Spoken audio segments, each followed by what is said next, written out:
많이 받으시기 바랍니다. 오늘도 말씀의 은혜 많이 받으시기 바랍니다. 아멘. 오늘 마지막 날입니다. 오늘 마지막 말씀은 부활하신 주님에 대한 말씀이죠. 전할 말씀들이 많이 있습니다. 그 가운데 다 전하기는 어렵고요. 몇 가지만 딱 골라서 말씀 전합니다. 근데 이제 좀 이렇게 자세하게 말씀드리지 않지만 앞부분에 또 한 가지 좀 잠깐 볼 것은 있어요. 그래 9절부터 13절까지는 부활하신 주님이 제자들에게도 찾아가시고 두 제자에게도 찾아가시고 여인들에게도 찾아가셨어요. 근데 거기에서 조금 눈에 띄는 표현은 11절 말씀이에요. 11절에 보시면 그들이 예수께서 살아나셨다는 것과 마리아에게 보이셨다는 것을 듣고도 믿지 아니하였다. 자, 이 표현이 나오고요. 또 13절에도 보시면 두 사람이 남은 제자들에게 알리었으되 역시 믿지 아니하였다. 9절부터 13절의 논조는 흘러가는 논리적인 흐름은 부활하신 예수님께서 여인들에게 나타나고 또 소수의 제자들에게 나타나셔서 내가 부활했다 보여주고 알려줬는데 그 사실을 부활의 사실을 나머지 제자들에게 전했단 말이에요. 여인들도 전하고 두 제자도 전하고. 그런데 11절 끝에 나오는 것처럼 그들이 듣고도 믿지 아니하였다. 13절의 끝에 나오는 것처럼 또 역시 믿지 아니하였다. 그리고 14절을 보시면 예수님이 그래서 11제자들에게 나타나셨습니다. 이제 믿지 않았던 제자들에게. 그리고 그들에게 나타나셔서 그들의 믿음 없는 것, 마음에 완악한 것을 꾸짖었다. 여기에는 지금 도마의 이야기가 나오지 않지만 잘 알잖아요. 도마의 이야기. 도마에게 예수님이 없던 자리에 보여 도마가 난 만지지 않고 보지 않고 믿을 수 없어. 예수님이 나중에 어떻게 합니까? 찾아가셔서 도마에게 만져봐라. 이렇게 이야기하죠. 잘 아는 이야기죠. 여러분 그런 의미에서 9절부터 13절까지의 내용은 신실하게 예수님을 따랐던 제자들이었음에도 불구하고 현실과 상황 속에서 또 자신이 가지고 있는 어떤 경험과 자신이 가지고 있는 어떤 그 선입견 속에서 믿을 수 없는 일, 예수님의 부활, 믿을 수 없는 죽은 사람이 어떻게 살아날까라고 하는 그 선입견 속에 그리고 이미 예수님의 어떤 대세였죠. 예수님이요. 돌아가시기 전까지는 대세였다가 그 대세가 꺾이고 이제는 그 대세를 대제사장들과 유대인들에게 넘겨줬잖아요. 그러고 나자 그 대세를 넘겨준 환경 속에서 제자들은 믿을 수가 없었던 거예요. 다시 예수님께 부활하신 예수님의 그 사실을 받아들일 수가 없었던 거죠. 자, 우리에게 적용합시다, 여러분. 우리도 마찬가지예요. 사실은요. 우리도 도마이고 우리도 예수님의 제자들, 믿지 못한 제자들. 아니요, 여러분. 우리는 그들보다 더 못해요, 사실. 얼마나 위대한 제자입니까? 그들이 이랬을진데 그들의 믿음에 따라가지 못하는 저와 우리 같은 믿음은 아마 예수님이 나에게 찾아오시기 전까지 나는 만지기 전에 못 믿어요. 나는 보기 전에 못 믿어요. 라고 했던 그들 수준 이하에 그러면 14절의 말씀처럼 예수님께서 책망하신 믿음 없음과 마음이 완악한 이것이 우리를 향한 경고일 수 있다는 거죠. 이제 우리 일주일 동안 고난주간을 지나갔는데요. 이 고난주간 속에서 어제는 죽으셨고 오늘은 사실 날짜로 치면 기다림의 시간이에요. 기다림의 시간. 주님이 부활하실 것을 기다리는 시간이죠. 근데 그 속에서 나는 온전하게 잘 기다리고 있는가? 진짜 부활에 대해 기다리고 있는가? 이제 내일 부활절 예배를 우리가 드리지 않습니까, 여러분? 내일 부활절 예배를 드리는데 내일 메시지가 그거예요. 우리 현대인들이 부활을 진짜로 기다리고 있는가? 우리 현대 그리스도인들, 기독교인들이, 성도들이 진짜로 예수님의 부활을 믿고 있는가? 그러지 못하며 살아가고 있지는 않은가? 내 믿음의 현주소, 부활에 대한 소망의 현주소에 대해서 내일 말씀을 좀 볼 거예요. 근데 오늘도 마찬가지죠. 이 메시지가 우리에게 주는 것은 너는 과연 이 제자들과 다를 바 없는 사람이 아니냐라는 거죠. 자, 여러분 좀 이따 우리 기도할 거 아닙니까? 기도할 텐데 기도하실 때 한번 나를 돌아보는 기도하면 좋겠습니다. 나를 돌아보면 회개할 것 투성이죠. 그 가운데 내가 과연 부활을 믿고 확신하고 진짜 기다리고 있었는가? 그러지 못했던 지난날 수많았던 날들, 그 날들에 대한 회개의 기도 올려드리면 좋겠습니다. 자, 그게 이제 9절부터 13절까지의 말씀이고요. 그 가운데 이제 15절 말씀을 좀 보면 좋겠는데요. 예수님이 책망하시면서 주셨던 메시지예요. 또 이르시되 너희는 제자들아 너희는 온 천하에 다니며 만민에게 복음을 전해라 라고 하고 있어요. 그러니까 이 명령의 최종 명령은 복음을 전하는 거죠. 근데 여기 한 가지 주의 깊게 볼 단어가 만민에게예요. 만민에게.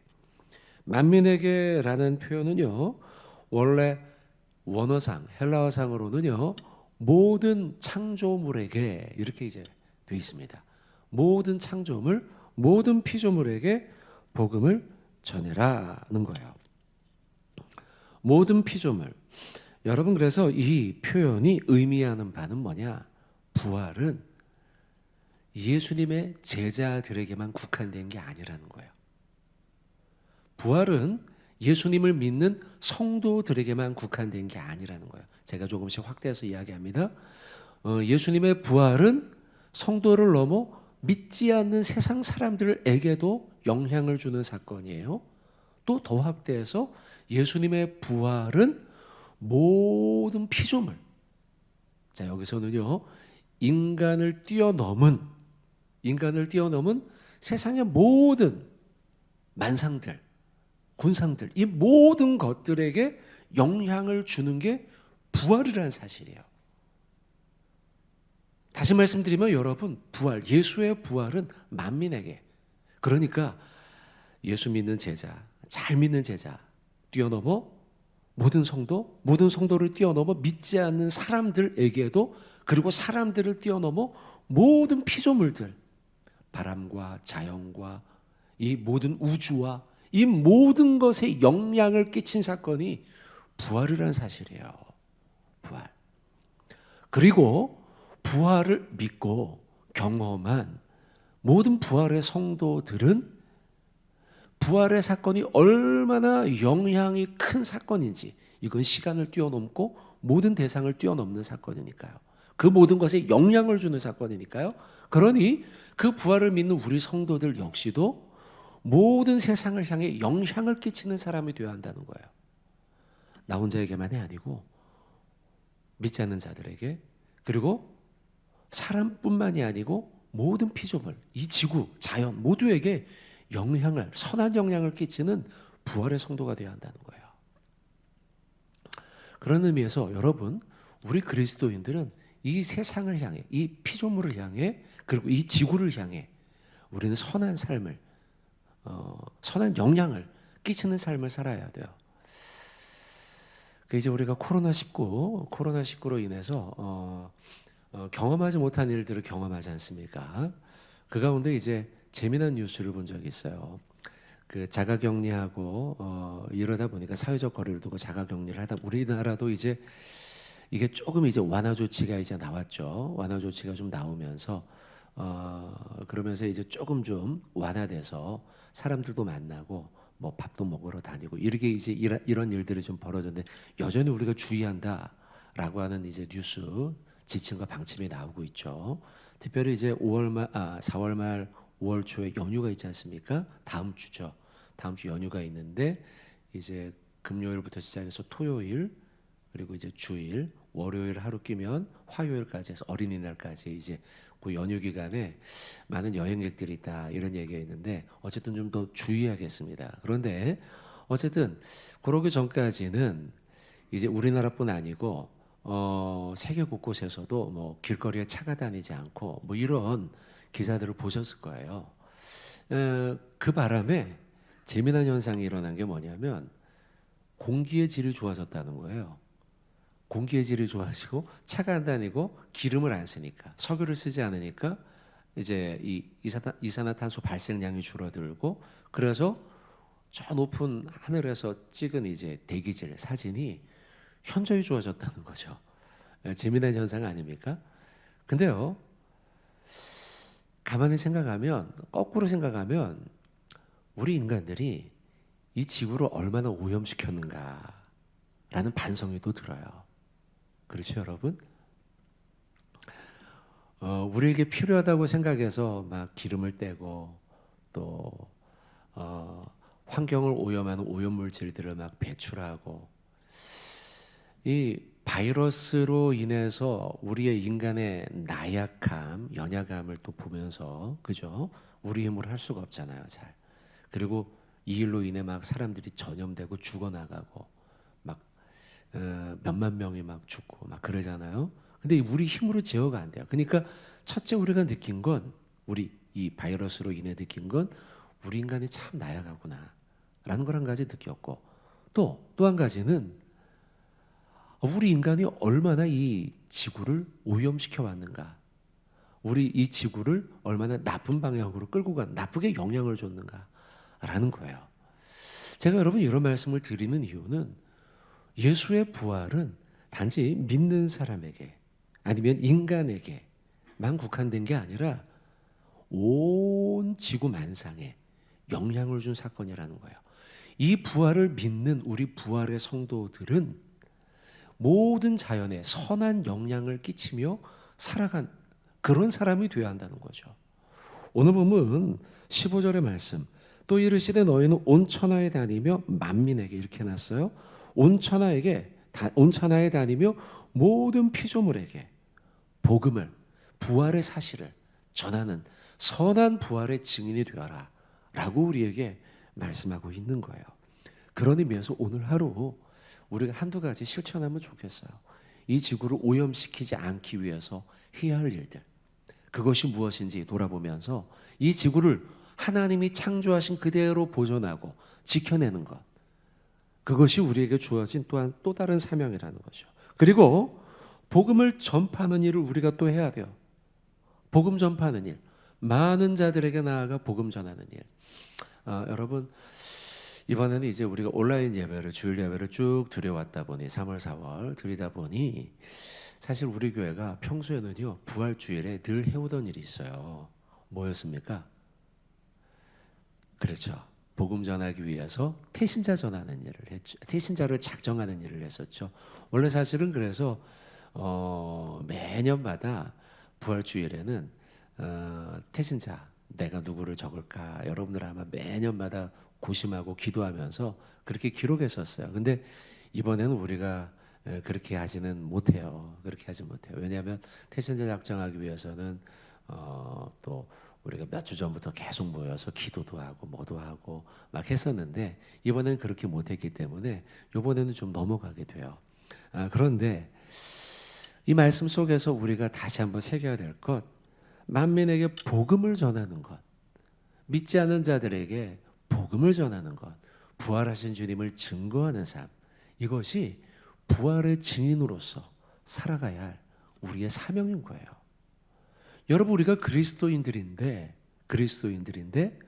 부끄러운 그리스도인이 되면 안 돼요. 나 하나도 구원받기에 급급한 정도의 신앙, 그런 신앙에서 머물러 있어는 안 된다는 거죠. 적어도 우리가 예수를 믿고 부활을 믿고 부활을 따라가는 사람이라면 주님이 명령하신 말씀, 만민에게 복음을 전파하라, 복음을 증거하는 삶을 살아가야 된다는 거죠.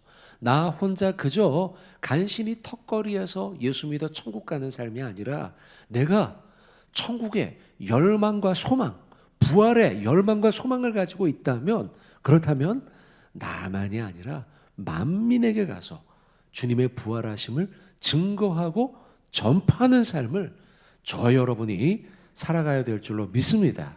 이것이 우리에게 주어진 명령이고, 예수님이 나에게 죽었다가 사흘 만에 살아나신 주님이 나에게, 우리에게 주신 명령이에요. 그리고 여러분, 심지어는 예수님이요 이 땅에서 승천하시면서 이제 너희들과 다시 볼 수 없어 라고 하며 이별할 때에 마지막으로 우리에게 주신 유언과 같은 메시지예요.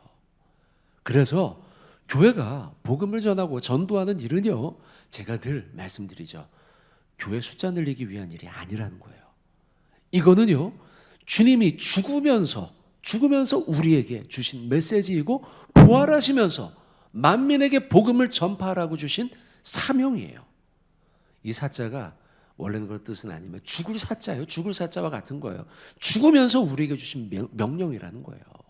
그래서 우리는 이 말씀 만민에게 복음을 전파라 하신 이 말씀을 가슴에 붙들고, 비록 내일은 우리가 태신자 작정을 하지 않지만 여러분의 가슴 속에서 영혼 구원에 대한 뜨거운 마음을 가지고 그렇게 살아가시면 좋겠어요. 여러분, 태신자 작정 못하는 일에 대해 좀 말씀 전하면, 여러분 올해 참 전도하는 일이 쉽지 않을 것 같아요, 여러분. 그렇죠? 전도하는 일이 쉽지가 않아요. 특별히 이제 젊은 세대 같은 경우에는 이 코로나 사태를 겪으면서 이제 신천지 사건도 있었고요. 또 몇몇 교회들이 또 언론에 오르내리기도 했었죠. 이런 일들로 인해서 교회가 어찌 보면 좀 무책임한 것처럼 보이는 듯한 이미지가 한국인들에게 어쩌면 좀 새겨졌을 가능성도 있어요. 그래서 상당한 우려가 되고 있어요. 과연 우리가 올해 전도를 할 수 있을까? 전도했을 때 사람들이 그것을 받아들일 수 있을까?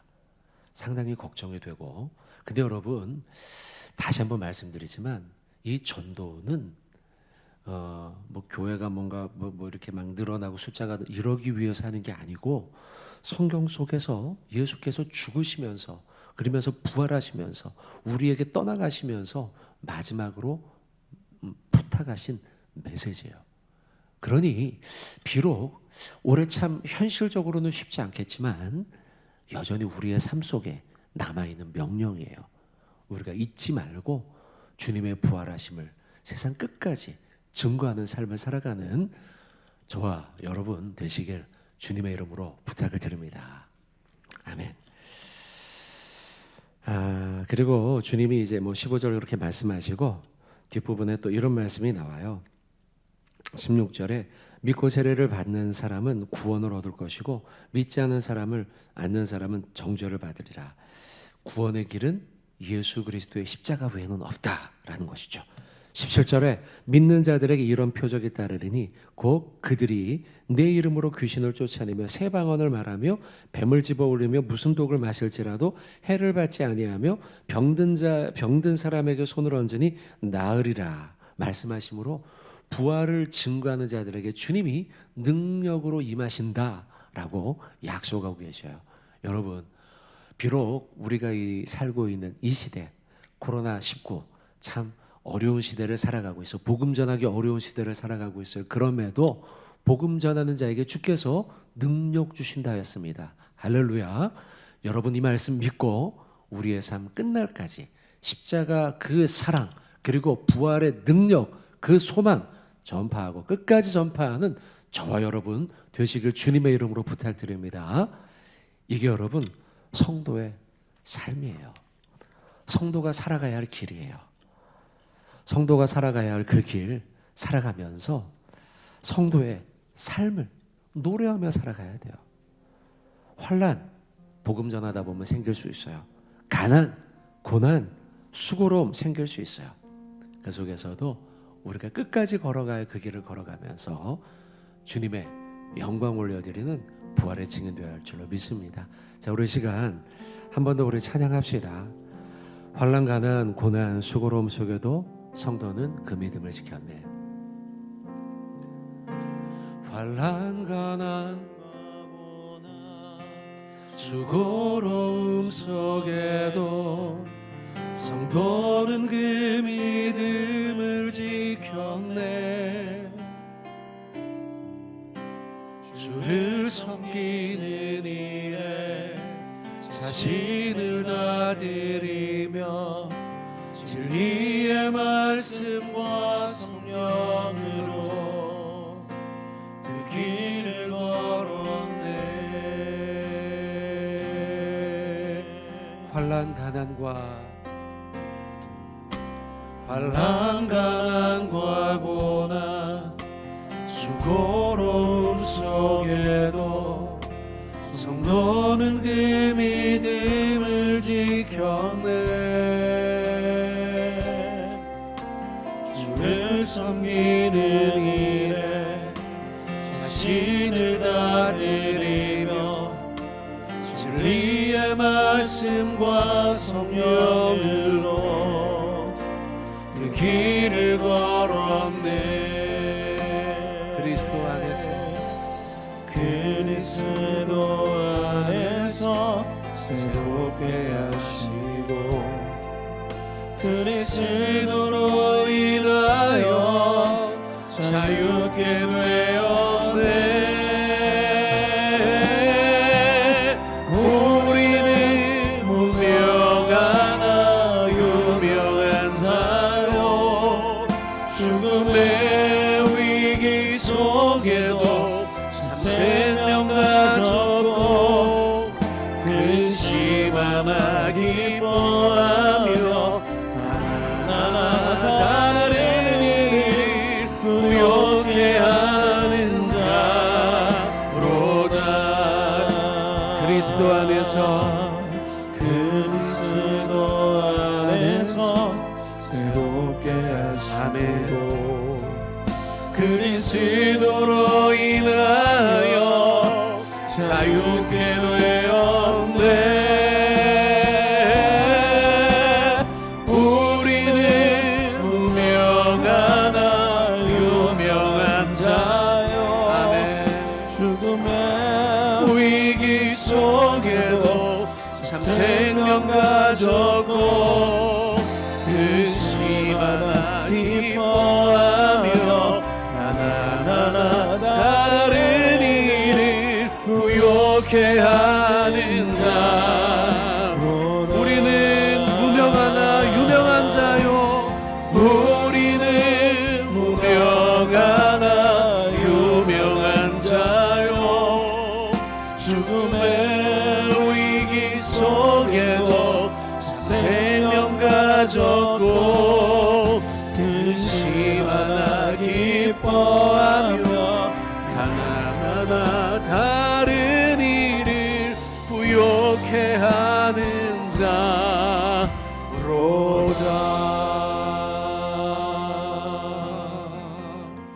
할렐루야. 네, 우리가 이렇게 살아가야겠습니다. 우리는 예수의 부활이 아니면 이름도 없는 자인데 예수 때문에 저 하늘나라 생명책에 우리의 이름이 기록된 그런 유명한 자, 죽음의 위기 속에도 참 생명을 가지고 근심하지만 기뻐할 수 있는 자, 그런 삶을 살아가는 성도인 줄로 믿습니다. 자, 우리 이 시간 기도의 제목 하나님께 올려드리겠습니다. 첫 번째 기도의 제목입니다. 말씀을 위한 기도의 제목 첫 번째 올려드리겠습니다. 현실과 경험을 뛰어넘는 믿음으로 부활을 소망하며 기다리는 오늘 하루가 되게 하옵소서. 아멘. 네, 현실과 경험을 뛰어넘는 믿음이 우리에게 필요합니다. 심지어 제자들도 그 믿음이 부족했죠. 우리라고. 그러나 오늘도 우리가 기도해야겠습니다. 주여 내게 믿음을 주시옵소서. 부활을 소망하며 기다리게 하여 주시옵소서. 자, 두 번째 기도의 제목 올려드리겠습니다. 모든 창조물들에게 놀라운 사건이자 선한 영향력이었던 부활의 의미를 기억하게 하시사 세상 속에서 동일한 영향력을 끼치는 주의 자녀들이 되게 하옵소서. 아멘. 그런 자녀가 되겠습니다. 두 번째 나라와 민족을 위한 기도의 제목 올려드리겠습니다. 부활절을 기념하는 모든 교회가 나라와 민족을 위하여 더욱 힘써 기도하게 하시고 십자가의 사랑과 부활의 능력을 온 세상에 전하게 하옵소서. 아멘. 두 번째 기도의 제목 올려드리겠습니다. 정치, 경제, 교육, 언론 및 사회 모든 분야가 하나님의 은혜 가운데 속히 제자리를 찾게 하시고 이를 통해 한국 사회 전체가 깊이 감사하는 시간 되게 하옵소서. 아멘. 속히 제자리를 찾도록 우리 기도하겠습니다. 교회를 위한 기도의 제목 올려드리겠습니다. 이번 주일에 부활절 예배를 드리는 모든 교회 가운데 다음 없는 주의 은혜가 임하게 하시고 온 성도가 찬양하며 영광 돌리는 시간 되게 하옵소서. 아멘. 자, 마지막 기도의 제목 두 번째로 올려드리겠습니다. 세계 각국에서 귀한 사역을 감당하시는 선교사님들과 특별히 대흥교회가 파송한 브라질 노시영 김양실, 몰도바 이태영 이줄리, M국 저스틴 김 제인호 선교사님의 사역지와 가정을 모든 어려움 가운데서 지켜주옵소서. 아멘. 자, 우리 나라와 민족을 위해, 교회를 위해, 선교사님을 위해 또 말씀을 놓고 우리 아까 불렀던 찬양, 우리는 무명하나 유명한 자여, 찬양으로 영광 올려드리고 같이 기도하겠습니다. 우리는 무명하나 유명한 자요, 죽음의 위기 속에도 생명 가져 근심 하나 기뻐하며 하나 다른 일을 부욕해 하는 우리 주님께 손들고 고백합시다. 우리는 무명하나 유명한 자요, 죽음의 위기 속에도 참 생명 가졌고 근심 하나 기뻐하며 하나하나 다른 일을 부욕해 하는 우리 한 번 더 고백합시다. 우리는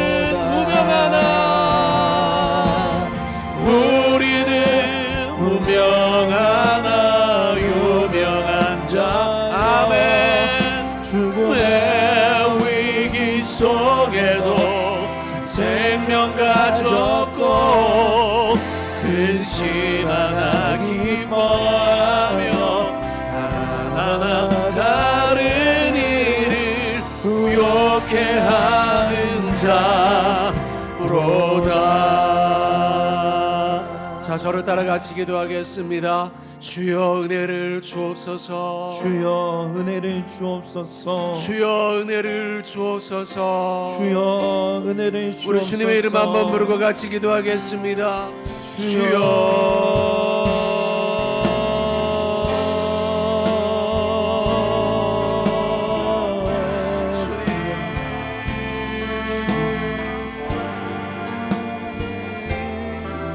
하나님 아버지, 오늘도 우리를 부르시고 하나님 앞에 나와 이 새벽을 깨우며 기도하게 하심에 감사합니다.